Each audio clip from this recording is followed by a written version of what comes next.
वालेकुम। बिफारी फैमिली, कैसे हैं आप लोग? उम्मीद है सब खैरियत से होंगे। अच्छा, मैंने आपको आज बताना है कि अपनी अकाउंट में बैंक डिटेल्स आपने कैसे चेंज करनी है या फ़र्स्ट टाइम कैसे अपलोड करनी है। तो सबसे पहले तो आपने अपने ये bifaryglobal.com खोलना है और उसके बाद आपने अपनी आईडी पे लॉगिन होना है।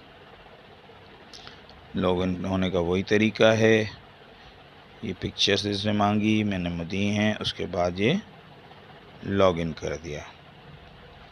लॉगिन करके ये आप अपने अकाउंट पे आ गए। ठीक है जी। अब आपने क्या करना है, ऊपर आपका नाम लिखा होगा आईडी के साथ सबसे ऊपर, तो आपने इस नाम को आईडी वाली जगह पे क्लिक किया। अब ये जो पेज आ गया है उसमें सारी आपकी प्रोफाइल, पिक्चर, हर चीज़ें, सब चीज़ें यहाँ पे होंगी। तो सबसे ऊपर जो आ रहा है एडिट वॉलेट अकाउंट इंफॉर्मेशन। अच्छा, ये क्या चीज़ है? ये सिर्फ उन लोगों के लिए है जो क्रिप्टो करेंसी में काम करते हैं, यानी जिनकी इन्वेस्टमेंट कंपनी के में जो है ना क्रिप्टो के थ्रू है। जैसे ये BTC है, बिटकॉइन, एथेरियम है, बिटकॉइन कैश है और लाइट कॉइन है। इस तरीके से अगर आपने BTC के थ्रू या एथेरियम के थ्रू किसी भी और क्रिप्टो करेंसी के थ्रू अगर आपने बीफारी में इन्वेस्ट किए तो आपको प्रॉफिट भी कंपनी BTC के ही थ्रू देगी। अगर BTC से किया है तो BTC में देगी। अगर एथेरियम के थ्रू आपने इन्वेस्ट किए तो आपको प्रॉफिट भी एथेरियम के थ्रू दिया जाएगा। यानी जिस क्रिप्टो करेंसी में आपने कंपनी में इन्वेस्ट किए वही आपको उसी फॉर्म में कंपनी आपको प्रॉफिट देगी। तो अगर आपने BTC में किया है तो यहाँ BTC का एड्रेस लिख दें, एथेरियम में किया है तो एथेरियम जहाँ आप वसूल करना चाहते हैं प्रॉफिट। ये सारी क्रिप्टो करेंसीज़ का है। ठीक है जी। अब हम आगे चलते हैं। ये मैंने ऑलरेडी अपना फॉर्म सारा फिल कर दिया है, लेकिन आपको समझाने के लिए मैं एक बार फिर इसको आपको बता रहा हूँ। सबसे ऊपर है नेम। ठीक है, नेम में आप अपना नाम कुछ भी लिख सकते हैं जिससे ये नेम आपका कंपनी की आईडी पे शो हो जाएगा। और ज़रूरी नहीं है कि ये वो वाला हो जो आपके चेकबुक या NIC पे हो। जैसे अभी इसमें मैंने अपनी कास्ट भी लिख दी है, खलील अहमद सालेदी, तो मेरा NIC पे भी नहीं लिखा हुआ और मेरे बैंक अकाउंट में भी नहीं लिखा हुआ, लेकिन मैंने यहाँ लिख दिया, तो कोई इशू नहीं, आप अपनी कास्ट भी लिख सकते हैं। उसके बाद है आपका फ़ोन नंबर, तो ये फ़ोन नंबर वगैरह। अच्छा, मैं एक बात आप लोगों को बताता चलूँ जो कि ज़रूरी है कि B4U में जब आप आईडी बनाते हैं तो उसमें आप कोई भी चीज़ तब्दील कर सकते हैं सिवाय ईमेल एड्रेस के। ठीक है, यानी कि आप अपना नाम गलती हो गई है, कोई स्पेलिंग की गलती हो गई है या नाम चेंज करना चाहते हैं, नाम भी तब्दील कर सकते हैं। फ़ोन नंबर आपने गलत दे दिया है या गलत डाल दिया है या किसी और का नंबर देना चाहते हैं या अपना ही कोई दूसरा नंबर देना चाहते हैं तो फ़ोन नंबर भी चेंज कर सकते हैं। कंट्री है वो भी चेंज कर सकते हैं। बैंक डिटेल्स ये वो सारी चीज़ें आप चेंज कर सकते हैं सिवाय ईमेल एड्रेस के। ईमेल एड्रेस चेंज नहीं हो सकता, बाकी हर चीज़ इसमें डिटेल्स आप चेंज कर सकते हैं। अच्छा, ईमेल में भी अगर छोटी मोटी गलती है, आपने gmail.com की जगह कॉन लिख दिया, COM की जगह लिख दिया CON, तो वो गलती तो वो सही हो जाती है। डॉट आगे पीछे कर दिया या जीमेल की स्पेलिंग आपने गलत लिख दी, अक्सर लोग लिख देते हैं GMIAL, तो ये जो छोटी मोटी गलती है वो तो IT से आप लोग करके लोग IT में बोल देते हैं और वो लोग उसको अमेंडमेंट करके चेंज कर देते हैं, लेकिन पूरी की पूरी ईमेल एड्रेस वो तब्दील नहीं हो सकती। ठीक है जी। तो आगे चलते हैं। आपने कंट्री में अपना मुल्क डालना है, आगे है अपना बैंक नेम।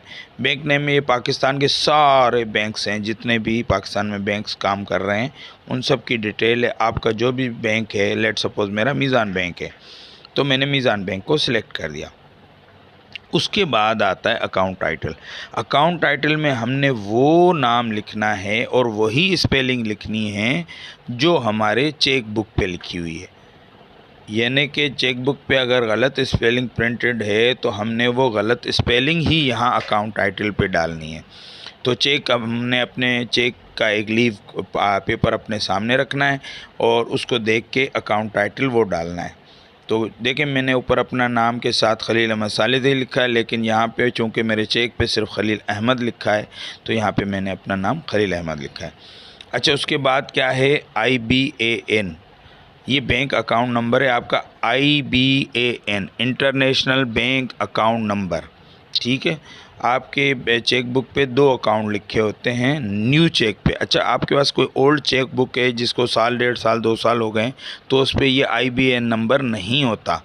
लेटेस्ट जो भी चेक बुक्स आ रही हैं साल के अंदर अंदर जो प्रिंट हुई हैं, तो उस पर PK के साथ IBAN नंबर होता है, जो पूरी दुनिया में आपका एक्सेप्टेबल होता है।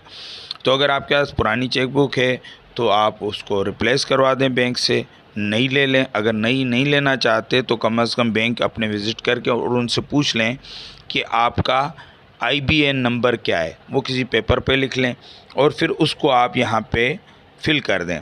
वो PK के साथ होता है और डिजिट्स होते हैं, और लेकिन उसमें चेक में अक्सर स्पेस होता है, तो आपने यहाँ पे कोई स्पेस नहीं देना और आपने यहाँ पे ये सारा लिख लेना है।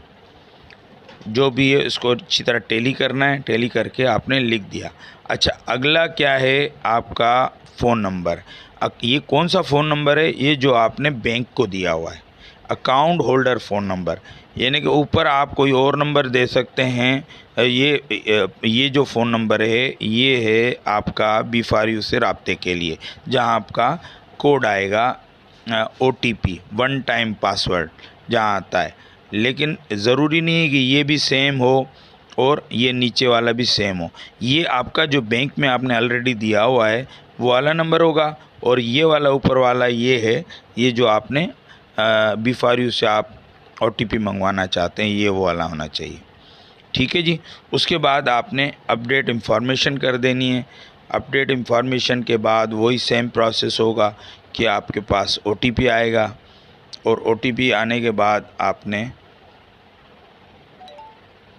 ये OTP आपका 2 जगह आता है। मैंने डेटा बंद किया हुआ है तो ये मेरे ईमेल पे आया होगा, ये SMS पे भी आता है। ठीक है जी। ये मैंने ये वाली अकाउंट खोली तो ये मेरे पास OTP आ चुका है, 882186 882186